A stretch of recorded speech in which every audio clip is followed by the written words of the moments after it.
Financial planning ఎలా చేసుకోవాలి, ఎక్కడ డబ్బుల్ని ఇన్వెస్ట్ చేస్తే మంచి రిటర్న్స్ వస్తాయి, మ్యూచువల్ ఫండ్స్ పై వెబినార్ ఈ నెల 19-20న. హాయ్ హలో నమస్తే, welcome back to iDream media. ఈ రోజు మనతో ఉన్నారు ఆంఫీస్ సర్టిఫైడ్ మ్యూచువల్ ఫండ్ డిస్ట్రిబ్యూటర్ అయిన పిఎస్ చంద్రశేఖర్ గారు. మ్యూచువల్ ఫండ్స్లో ఇన్వెస్ట్ చేస్తున్న ప్రతి ఒక్కరికి కూడా ఇవి సబ్జెక్ట్ టు మార్కెట్ రిస్క్ అని తెలుసు, లాంగ్ టర్మ్లో మంచి ఇన్వెస్ట్మెంట్స్ ఇస్తాయని తెలుసు. బట్ ఇవన్నీ తెలిసినా కూడా సరైన రిటర్న్స్ అనేవి తెచ్చుకోలేకపోతున్నారు. కాకపోతే ఇలా తెచ్చుకోలేకపోవడానికి గల కారణాలు ఈరోజు మనతో షేర్ చేస్తారని చెప్తున్నారు చంద్రశేఖర్ గారు. అవేంటో తెలుసుకుందాం ఈరోజు ఎపిసోడ్లో. Hi sir. సార్, మ్యూచువల్ ఫండ్స్లో ఇన్వెస్ట్ చేద్దామని అనుకుంటున్న వాళ్ళు కొంతమంది, ఇన్వెస్ట్ చేస్తున్న వాళ్ళు మరికొంతమంది. కానీ ముఖ్యంగా ఇన్వెస్ట్ చేస్తున్న వాళ్ళు ఎలాంటి విషయాలు తెలుసుకోవాలి, సరైన రిటర్న్స్, అలాగే సరైన లాంగ్ టర్మ్లో మంచి రిటర్న్స్ ఇచ్చే ఫండ్స్, వీటిని ఎలా చూస్ చేసుకోవాలి, ఓవరాల్గా ఈ ప్రాసెస్ సంబంధించి ముఖ్యంగా వాళ్ళు తెలుసుకోవాల్సిన ముఖ్యమైన విషయాలు ఏంటంటారు? సార్, ఇప్పుడు మ్యూచువల్ ఫండ్స్లో 4 Ps అనే ఒక ట్రేట్ ఉందండి, ఒక కాన్సెప్ట్. దాని గురించి తెలుసుకుందాం అండి. ఇది ఇన్వెస్టర్స్ కూడా చాలా ఇంపార్టెంట్ అండి. దీంట్లో 4 Ps అనేది ఫస్ట్ P దేనికి స్టాండ్ అవుతుంది, సెకండ్ దేనికి, థర్డ్ దేనికి, ఫోర్త్ దేనికి అనేది మాట్లాడుకుందాం. ఫస్ట్ P అనేది ప్లానింగ్ అండి. ఎవరైనా మ్యూచువల్ ఫండ్స్లో ఇన్వెస్ట్ చేయాలి అనుకున్నప్పుడు ఒక గోల్ సెట్ చేసుకోవాలి. గోల్ సెట్ చేసుకుని వాళ్ళకి ఎంత టైం టెన్యూర్ ఉంది, ఎంత రిటర్న్స్ ఎక్స్పెక్ట్ చేస్తున్నారు, వాళ్ళ కార్పస్ ఎంత కావాలి, ఈ ప్లానింగ్ అనేది ప్రతి ఒక్కరు చేస్తుంటారు. ఈ 4 Psలో ఈ P ఒకటి. ఓకే, ఈ ప్లానింగ్ ఒకసారి చేశారు. ఫర్ ఎగ్జాంపుల్ 30 years రిటైర్మెంట్ నాకు ఎంత కావాలని చెప్పి ప్లాన్ చేశారు, సిప్ స్టార్ట్ చేశారు. అంటే ఒక్కసారి ప్లాన్ చేసి వదిలేయడం ప్లానింగా కాదు. దాన్ని రెగ్యులర్గా మనం మానిటర్ చేస్తూ ఉండాలి. మన పర్ఫార్మెన్స్ వస్తుందా లేదా అనేది చూస్తుండాలి, రెగ్యులర్ మానిటరింగ్ చేస్తుండాలి. ఇప్పుడు మనం సెకండ్ Pకి వెళ్దాం సార్. ప్లానింగ్ తర్వాత పేషెన్స్ అంటే ప్రతి ఒక్కరూ ఈ మార్కెట్ వాలటాలిటీ ఉంటుంది. మ్యూచువల్ ఫండ్స్ ఏంటంటే it is invested in markets, మీకు ఐడియా ఉంటుంది. Stocks makes one plan of mutual fund plan.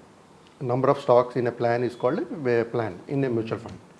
So దీని ఏంటి, మార్కెట్లో ఇన్వెస్ట్ చేస్తుంటారు. మనం ఎవరైనా సిప్పులు పెట్టినా, లంసం పెట్టినా మార్కెట్లో ఇన్వెస్ట్ చేస్తుంటారు.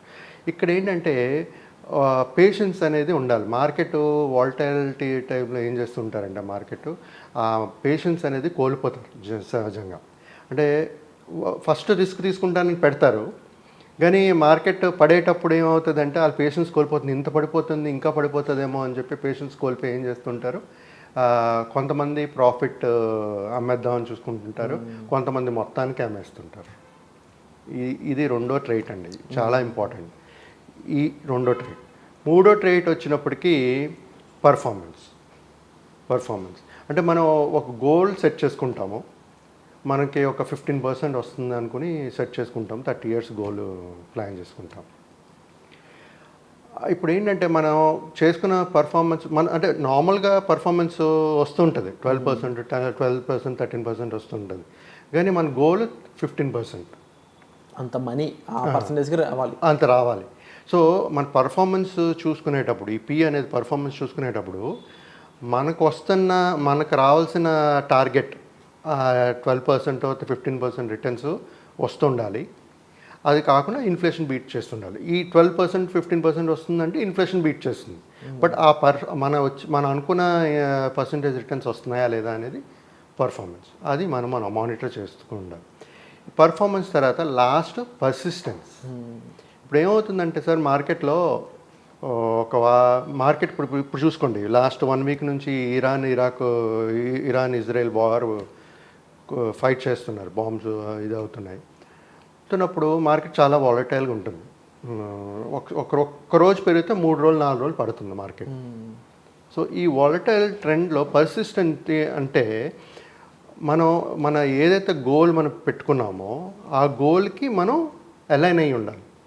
అంతవరకు మనం ఏ ప్యానిక్ స్టెప్స్ తీసుకుని సిప్ ఆపేయడాలు చేయకూడదు. ఇదే విధంగా ఈవెన్ స్టాక్స్లో కూడా మనం అలా చేస్తారు. స్టాక్స్ ఇప్పుడు మా ఈక్విటీ స్టాక్స్ కొంటారు, దాన్ని కీప్ ఆన్ యాడ్ చేస్తుంటారు. కానీ ఈ మార్కెట్ వాలటైల్ వచ్చినప్పుడు ఏమవుతుందంటే వాళ్ళు తీసేస్తుంటారు, ఆపేయడం తీసేస్తుంటారు. మ్యూచువల్ ఫండ్స్లో అయితే సిప్ వేస్తారు, అక్కడ సిప్ స్టాప్ చేసేస్తారు. అలాంటి పనులు చేయకూడదు. మనం ఒక సెట్ చేసుకున్నప్పుడు గోలు ఇవన్నీ చూసుకుంటూ మన గోల్ రీచ్ అవుతూ ఉండాలి. సో ఈ 4 Ps అనేది చాలా ఇంపార్టెంట్ సార్ మ్యూచువల్ ఫండ్ ఇన్వెస్ట్మెంట్స్లో. బెటర్ రిటర్న్స్ రావాలి అనుకున్నప్పుడు ఈ 4P ట్రైట్స్ అనేది ప్రతి ఒక్కరూ ఫాలో అవ్వాలి. అప్పుడే వాళ్ళకి మంచి రిటర్న్స్ అనేది వస్తుంది సార్. ముఖ్యంగా ఇందులో మీరు ఒక విషయం చెప్పారు సార్, పర్ఫార్మెన్స్లో మనం ఎక్స్పెక్ట్ చేసిన రిటర్న్స్ రావాలి అంటే దానికి తగ్గ పర్ఫార్మెన్స్ ఫండ్స్ అనేవి చూస్ చేసుకోవడం కానీ, లేకపోతే అవి ఇచ్చే పర్సంటేజ్ అనేది అంత మేరకు ఉండడం అనేది చాలా ఇంపార్టెంట్. జనరల్గా ఒక వ్యక్తి గోల్ ఒక 2 crores అనుకుంటే ఫర్ ఎగ్జాంపుల్, వాళ్ళు టైం మేనేజ్మెంట్ ఎక్కువ మెయింటైన్ చేయాలా, నెంబర్ ఆఫ్ ఇన్వెస్ట్మెంట్స్ని పెంచాలా, లేకపోతే లంసమ్ అమౌంట్ మీద ఎక్కువ ఫోకస్ చేయాలా? అంటే వాళ్ళు ఎర్లీగా స్టార్ట్ చేయడం బెస్ట్ అంటారా, లేదంటే ఎక్కువ అమౌంట్ ఎప్పుడైనా ఇన్వెస్ట్ చేసుకున్నా అంత రిటర్న్స్ వస్తాయంటారా? ఎక్కువ అమౌంట్ ఒక్కోసారి లంసమ్ పెద్దగా పెట్టేసుకుంటే, లేదు వీళ్ళు దేని మీద ఫోకస్ చేస్తే లాంగ్ టర్మ్లో మంచి రిటర్న్స్ వస్తాయంటారు? సార్ ఇప్పుడు డిపెండ్స్ అండి, డిపెండ్ ఆన్ ద ఇన్వెస్టర్. ఇప్పుడు ఒక ఇన్వెస్టర్ దగ్గర డబ్బులు ఉందనుకోండి, లంసమ్గా వేసుకోమంటాను. ఓకే, ఒకవేళ మార్కెట్ వాలటాలిటీ ఉంది, అదే టైంలో లంసమ్గా వేస్తున్నారు, వాలటాలిటీ ఉంది, నేను మొత్తం అమౌంట్ వేయమన్నాను. కొంత అమౌంట్ లంసమ్గా పెట్టుకుని కొంత అమౌంట్ ఎస్ఐపి వేయమంటాను సిచ్యువేషన్ తగ్గ. లేదంటే ఇంకోటి ఏంటంటే డెప్ట్ ఫండ్లో పెట్టుకుని ఎస్టీపీ చేసుకోవాలి.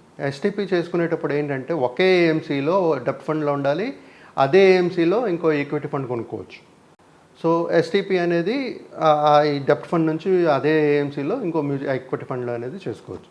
ఇప్పుడు రిటర్న్స్ అంటారా, మీరు సిప్ అయినా అవనండి, లంసమ్ అవనండి, వాళ్ళ పర్సన్ ఎంతైతే సమయం ఉందో దాన్ని బట్టి వాళ్ళు ప్లాన్ చేసుకుంటూ వెళ్ళాలి. ఇప్పుడు లంసమ్ డబ్బులు ఉండుంటే అది సేవింగ్స్ అకౌంట్లో పెట్టుకోవడంలో ఉపయోగం లేదు, ఇన్వెస్ట్ చేసుకోవాలి. ఇన్వెస్ట్ చేసుకున్నా మీకు వచ్చే మన రిటర్న్స్ ఏదైతే మన గోల్ ఉందో 12%, 15% అనేది ఈ మ్యూచువల్ ఫండ్స్లో అనేది లాంగ్ టర్మ్లో చూసుకుంటే 12 to 15% అనేది ఇస్తుంది. ఎప్పుడైనా ఇప్పుడు 2008 తీసుకోండి, రిసెషన్, మార్కెట్ పడిపోయింది. పడిపోయేటప్పుడు ఏమైంది, 100 రూపాయలు 40 రూపాయలకి వచ్చింది. అప్పుడు ఈ పర్సిస్టెన్స్ అని చెప్పాను చూసారా 4Psలో, అది చాలా ఇంపార్టెంట్. అంటే అప్పుడు ఉండాలి మన మార్కెట్లో, అప్పుడు రెగ్యులర్గా మన సిప్ యాడ్ చేస్తూ పోవాలి. అప్పుడే మన గోల్ రీచ్ అవుతాం. మన గోల్ మార్కెట్ ఏంటంటే ఎప్పుడు కరెక్షను ఒక 1.5 year 2 years వరకు ఉంటుంది సార్.